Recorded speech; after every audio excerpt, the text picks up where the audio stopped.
Assalamu alaikum wa rahmatullahi wa barakatuh. Mes chers frères et sœurs en l'islam, j'espère que vous allez bien. Que la paix d'Allah Azza wa Jal soit sur vous. Aujourd'hui, j'aimerais parler de Al-Qur'an. Al-Qur'an al-Karim, alladhi nuzzila fi laylatin mubarakatin min shahr Ramadan, laylatul qadr. Le Coran qui a été descendu dans une nuit bénie, qui est Laylatul Qadr, la nuit du destin. Et c'est descendu encore dans le mois de Ramadan. Et c'est descendu sur le nombre des prophètes, le prophète Muhammad sallallahu alayhi wa sallam. Ça, c'est des signes qui prouvent que le Coran, c'est un livre sacré, quand on est dans la bonne compréhension. Maintenant, il y a des gens parmi les musulmans qui ne connaissent pas la valeur de le Coran. Ils voient ça comme un livre d'amusement. Ils ne prennent pas ça au sérieux. C'est comme si une personne qui a or dans sa maison, mais il ne connaît pas la valeur de or.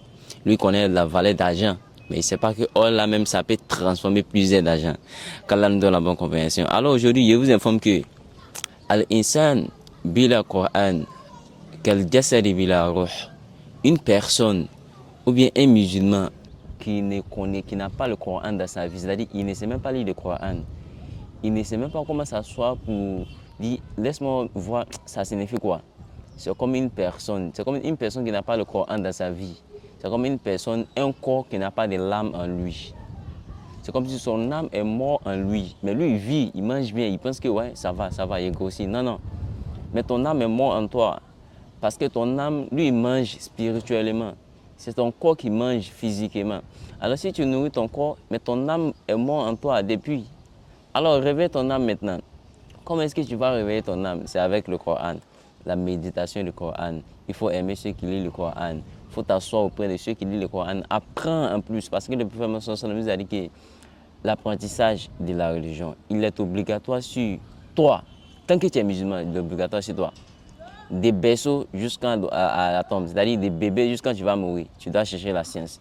Voilà pourquoi on dit la science, il n'y a pas de limite. La science, c'est comme l'eau de la mer. L'eau de la mer, tellement c'est beaucoup là. C'est lui qui est paresseux, il ne peut jamais nager jusqu'au bout. Voilà, soit il va arriver au milieu et puis il va dire je suis fatigué. C'est un truc comme ça la science. Alors je vous donne la preuve de ça dans le Coran, qui prouve que c'est lui qui délaisse le Coran, il a délaissé sa vie. C'est lui qui délaisse le Coran, il est comme un corps qui n'a pas d'âme en lui, son âme est morte en lui. Alors, je vous parle d'une sourate ou bien un verset dans le Coran qui Allah nous parle comme ça. وَكَذَلِكَ أَوْحَيْنَا إِلَيْكَ رُوحًا مِّنْ أَمْرِنَا. Allah Azza wa Jal, il s'adresse au prophète Muhammad sallallahu alayhi wa sallam. Il dit, c'est de la même manière que nous avons fait descendu Ruhan, un âme, min amrina, dans notre affaire, c'est-à-dire dans le Coran, min amrina, on a fait descendre un âme dans le Coran.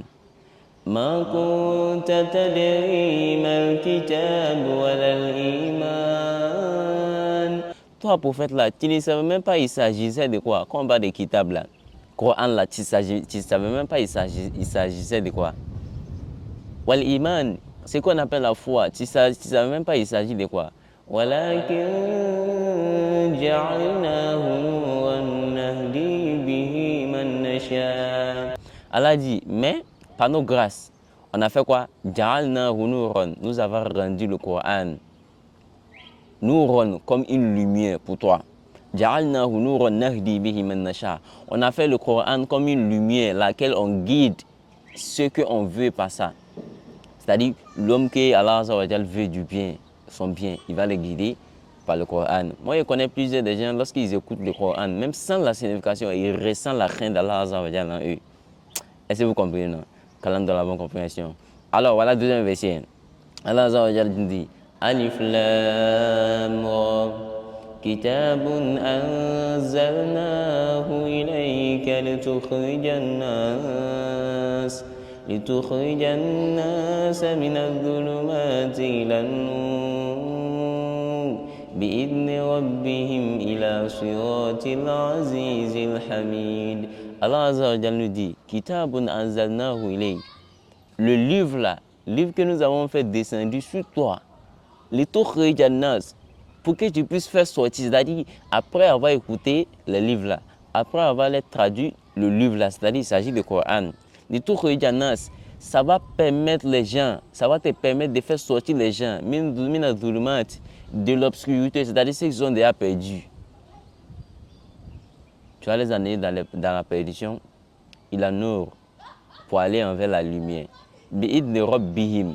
C'est pas parce que tu es fort au prophète, mais c'est par la grâce de leur Seigneur, par la grâce de Dieu, ils vont trouver la lumière. Il a Surat al-Aziz et la Hamid, ils vont trouver la lumière pour aller envers quoi? Ils vont se retourner envers le Seigneur. Quel Seigneur? Le Seigneur qui est quoi? C'est lui qui est fort.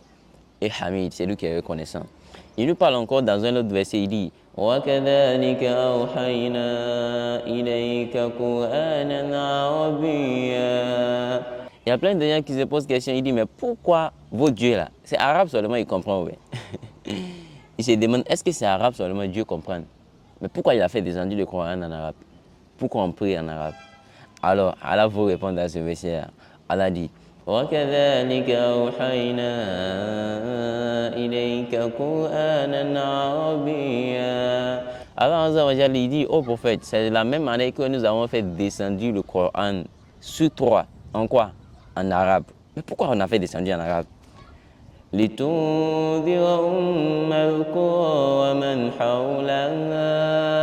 Allah dit, pour que tu puisses avertir toute la communauté de Yopougon, la communauté d'Atekoubé. On quitte Abidjan, même on va au Nigeria, la communauté qui sont au Nigeria là-bas. Mais si toi, seul, tu dois parler toutes les langues, tu trouves ça difficile, alors on a fait descendre en quoi? Une seule langue, laquelle ça peut être traduite par des autres langues aussi. Pour que tu puisses les avertir.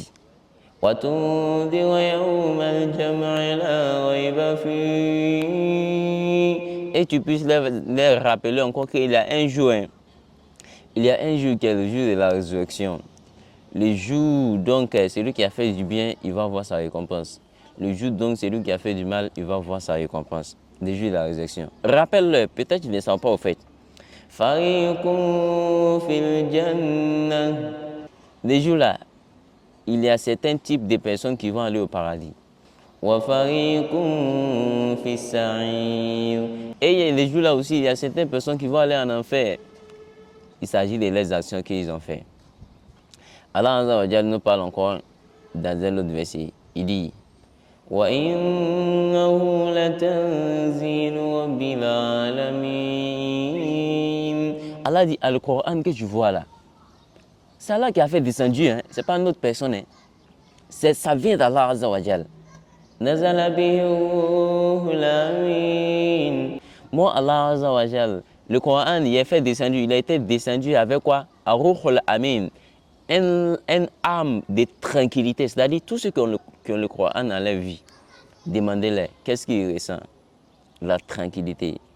C'est-à-dire, lorsque tu as le Coran dans ta vie, tu ressens la tranquillité, tu es tranquille au fait.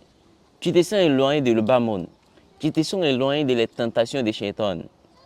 Allah dit pourquoi il ressent comme ça? Parce que nous avons fait descendre avec le Coran une âme de quoi? Une âme de la tranquillité. Quand de la bonne compréhension. Allah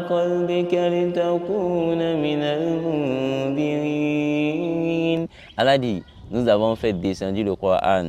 Allah dans ton cœur, à ta bouche. Pourquoi?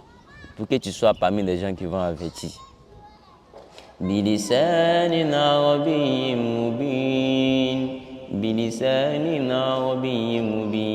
Avec la langue arabe qui est claire. C'est-à-dire, Allah nous dit dans le Coran que la langue arabe, c'est le plus clair parmi toutes les langues. C'est-à-dire, la langue arabe, lorsque je parle, c'est clair aux yeux de tout le monde comme ça. Allah avec une langue arabe qui est claire, il n'y a pas de doute là-dessus. Allah nous parle encore dans un autre verset.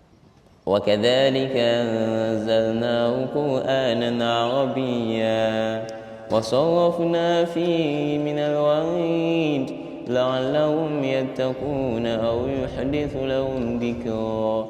Allah nous dit encore que c'est la même année que nous avons fait descendre le Coran sur toi en arabe et on a groupé, on a regroupé, on a cité dans le Coran là des promesses. Promesses des gens qui vont aller au paradis. Promesses des gens qui vont aller en enfer. Plusieurs promesses, Allah a mis ça dedans. Là, peut-être lorsqu'ils vont les informer que, ah, mon frère, lorsque tu fais ça là, Allah a promis aux ceux qui vont ça là qu'ils vont aller au paradis. Hein.